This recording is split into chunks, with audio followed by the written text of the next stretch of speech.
हर हर महादेव। चौथा अध्याय का शुभ आरंभ। राधे राधे सबको।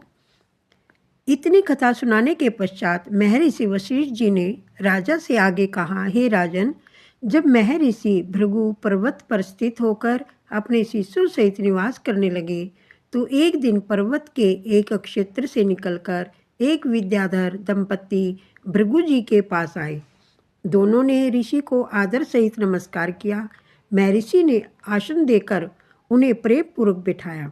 दोनों पति पत्नी का मुख दुखी और व्याकुल क्यों है? भृगु ऋषि से सांत्वना प्राप्त कर विद्याधर कुछ प्रकृति तथ्य हुआ और बोला, हे महर्षि, मैं तो स्वयं इसी भाव से आया हूँ कि आप मेरा दुख सुनकर उसके निवारण का मार्ग बताएं। मुझे अपने पुण्य कर्मों के प्रभाव से स्वर्ग की प्राप्ति हुई है, किंतु मैं इस कारण से बड़ा दुखी हूँ कि देव शरीर पाकर भी मेरा मुख व्याघ्र के जैसा है। पता नहीं मेरे किस अज्ञात पाप कर्म के कारण मुझे व्याघ्र की मुखाकृति प्राप्त हुई है। विद्याधर ने आगे कहा, मेरे साथ आई यह रूपवती मेरी स्त्री है और यह संगीत और गायन वादन में अत्यंत निपुण है। श्री राधे राधे, श्री राधे राधे, श्री राधे राधे। इसने कुमारी अवस्था में सातों स्वरों उत्थान करके मधुर स्वर में वीणा वादन किया। इसकी वीणा वादन की मधुकारी मनोहरता ने गायन कला और वीणा वादन के विशेषज्ञ देवऋषि नारद जी को बड़ा प्रभावित किया। नारद जी प्रसन्न हो गए। उस समय वीणा वादन के साथ ही इसके शरीर का अंग प्रत्यंग लय पर थिरक रहा था। इसके वीणा वादन की पंचम ध्वनि सुनकर भगवान शंकर को भी रोमांच हो गया और वे भी मुग्ध होकर सिलसिलाने लगे। हे ऋषि श्रेष्ठ, मैं आपसे सत्य कह रहा हूँ कि शील, स्वभाव, चरित्र, गुणों और सौंदर्य और यौवन की दृष्टि से मेरी पत्नी अद्वितीय है। इसकी जैसी विशेषताओं से युक्त स्वर्ग में भी कोई अन्य युवती नहीं है। हे महर्षि, मुझे यही दुख सताए जा रहा है कि अद्वितीय सुंदरी का पति मैं कैसा कुरूप हूँ। मैं इसी कुरूपता के दुख की अग्नि में दिन रात जलता रहता हूँ। मैं दुखी होकर आत्महत्या तक करने की सोचता हूँ, किंतु धर्म और भय के कारण रुक जाता हूँ।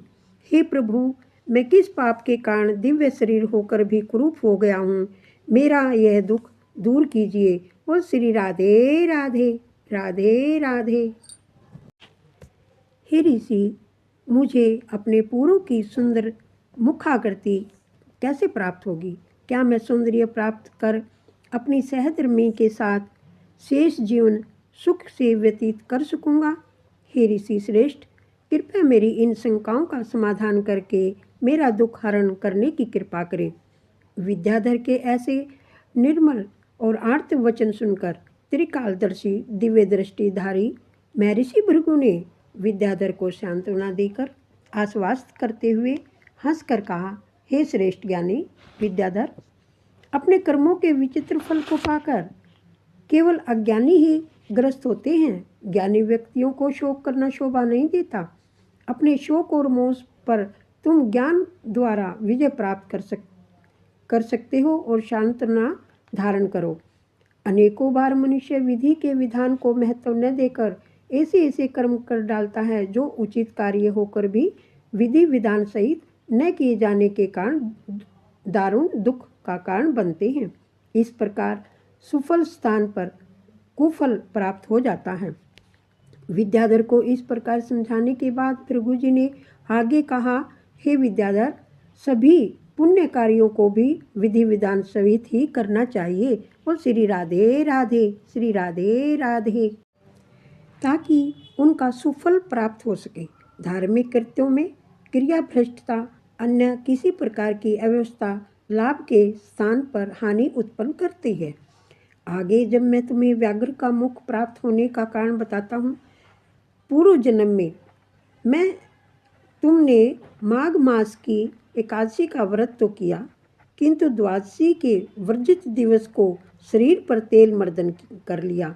आपको ऐसा करना था और ऐसा करने के कारण ही आपको व्याघ्र का मुख प्राप्त हुआ।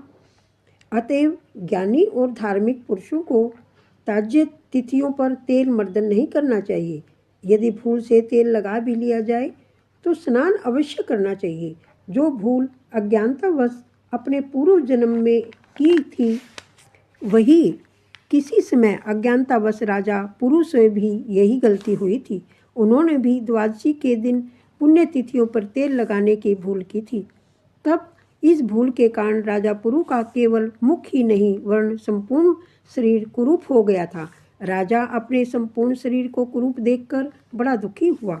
उसके शोक का पारावार न रहा। अपने कुरूप शरीर से दुखी होकर राजा पुरु ने अपने घर बार और राजपाट को सब कुछ त्याग दिया।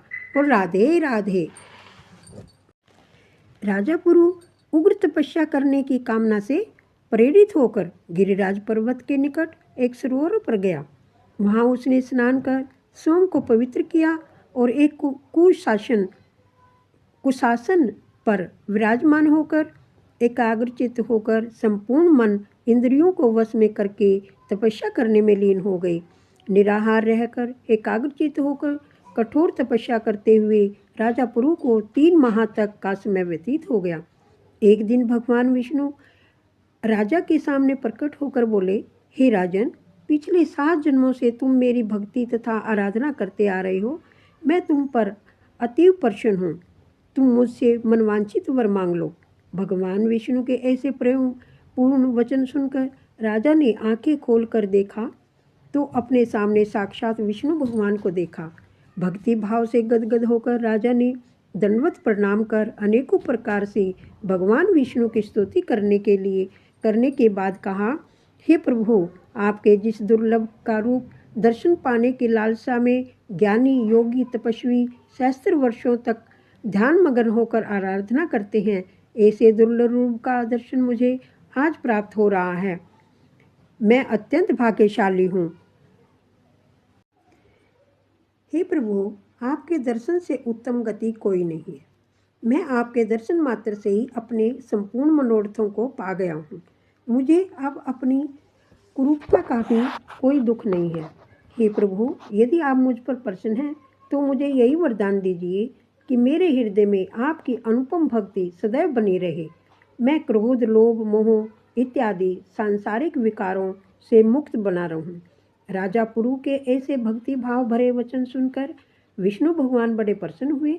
उन्होंने एवमस्तु कहकर राजा के ऊपर अपने शंख का जल छिड़का।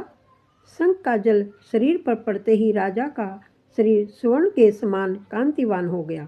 भगवान विष्णु की कृपा से धन्य होकर राजा अपने राज्य को लौट आया और भक्तिपूर्वक भगवान विष्णु की आराधना करते हुए निष्कंटक राज्य करने लगा। महर्षि भृगु ने यह कथा सुनाने के बाद कहा, हे विद्याधर, कर्मों की गति को जानकर आपको दुखी नहीं होना चाहिए। यदि तुम अपनी कुरूपता का निवारण करना चाहते हो तो तत्काल मेरे कथानुसार अभी प्रारंभ होने वाले माघ मास में मणिकूट पर्वत पर स्थित नदी के तट पर जाओ और वहाँ भगवान विष्णु का ध्यान धरकर नदी में स्नान करो। इससे तुम्हारे पूर्व जन्म के पाप नष्ट हो जाएंगे। मणिकूट नदी के आसपास सिद्ध पुरुषों का तथा देवताओं का निवास है। तुम भाग्यशाली हो। आज से ठीक 5 दिन पश्चात माघ मास आरंभ होने वाला है। अतएव श्रद्धा और भक्ति से युक्त होकर तुम माघ मास स्नान करो। माघ स्नान की विधि इस प्रकार है। ओहो, शुक्ल पक्ष एकादशी के दिन से स्नान आरंभ करना चाहिए। भूमि पर शयन करें। 1 माघ तक निराहार व्रत कर पालन करना चाहिए। तीनों कालों में स्नान करते रहना चाहिए।